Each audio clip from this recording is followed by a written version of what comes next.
Dr. Kleczewski is a research assistant professor and extension field crop pathologist at the University of Illinois at Urbana-Champaign. His topic is sampling for soybean cyst nematode. Now's the time of the year we're all pretty much winding up our harvest with corn and soybeans, when people are going to start noticing that maybe their fields didn't perform quite as well as they wanted them to, or maybe sections of the field were underperforming relative to other areas of the field. If you can think about what you did that year and you think you've checked off all your boxes, I did everything perfectly, then I would bet that you might have an issue with nematodes, in particular soybean cyst nematode. Soybean cyst nematode, it's a microscopic roundworm that lives in the soil. It feeds on soybeans and other legumes, and it can significantly reduce soybean yields. And if you looked at maps of this particular pathogen, you'll see the entire state is red, as in it's been found all over the state. The big issue with soybean cyst nematode now is that our management practices that we've had in the past aren't necessarily doing as well as they did prior. So our soybean cyst nematode resistant cultivars are not necessarily doing what they did 15 years ago or so. The issue with soybean cyst nematode is that in the past, our resistance to soybean cyst nematode was very effective. This resistance would inhibit the ability of the nematode to feed and reproduce on the roots, and so therefore there were less nematodes on the roots, and they were sucking less resources from the plant that could have been used for yield and producing yield. Now that same source of resistance, which is very common in our cultivars, PA88788, a lot of those Roundup Ready cultivars we have that resistance. If you look at Iowa State, they've done some work where there's some like 98 or 99% of the cultivars available to growers have that source of resistance in there. And so now the soybean cyst nematode is becoming insensitive to that resistance, and now it can grow and reproduce even though you may have selected something that you think has SCN resistance in it. And therefore, even though you have something that you think is protecting you from this nematode, in fact, it still could be a problem for you. And that's why it's very important that if you've got a field or a part of a field where you don't think you're meeting your yield expectations, you go in and you do a soybean cyst nematode test, and now is the perfect time to do that. Okay, we're going out in our fields, we're doing nutrient testing. All you have to do is just take a subsample of your samples that you're taking for assessing nutrients, and then send them off for soybean cyst nematode sampling.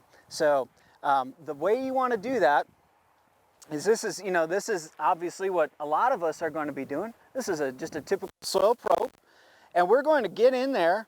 I like to get in, within about 4 or 5 inches of the row where you want to sample, and make sure you kind of go in, get a good 6 to 8 inches deep out, so you have that nice soil profile in there.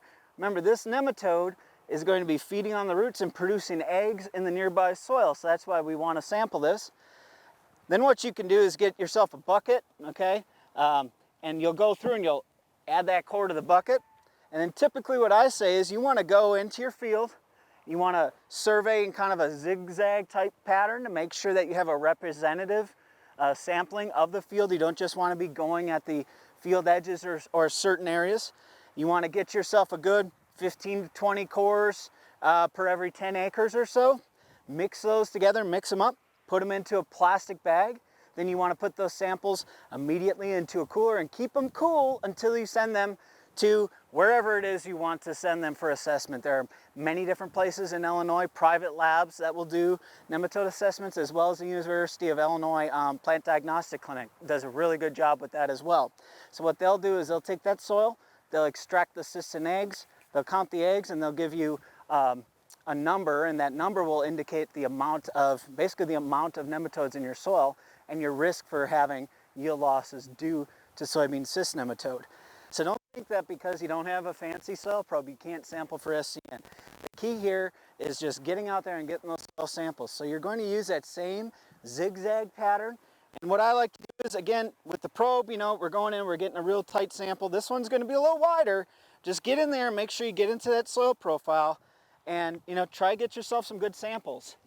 And as long as you're getting, like this would be a decent sample, as long as we're getting enough samples to represent the field, we're getting by the root zone, we're getting 6 to 8 inches deep, that's going to give you all you need to in terms of trying to estimate those soybean cyst egg counts.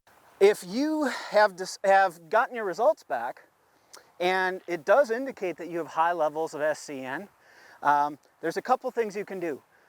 Research has shown that you can have up to 50% reduction in your SCN nematode population numbers after 1 year of corn rotation. Of course, there's some variability with that, but that's a lot of reduction. And the key with managing soybean cyst nematode isn't that you're going to wipe it out of the field. It's that you want to keep those population numbers low so that they're not reducing your yields of soybean.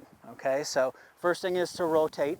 The second thing I tell people to do is go into that field with a different cultivar, because even though I said that one resistance source that is pretty much common in every cultivar we have is pretty much all we have to work with in most parts of the state, different cultivars have different copies of that resistance gene and can be more or less effective at managing the nematode. So basically change that cultivar, okay? And that can give you some additional benefit. Think of it as like rotating the resistance a little bit or exposure to the population.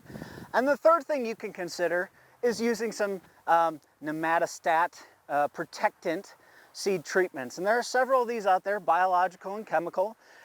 Just keep in mind, there's no silver bullet. Nothing is going to wipe out all the nematodes. So if you have very high levels of nematodes, don't expect the seed treatments to pull you out. But if you're in that kind of middling or low level, maybe they could show you some benefit. So explore those options too. But the first thing you need to do is get out there and sample your fields, and now is a perfect time to do it. The weather's great, so get out there and get your soil cores.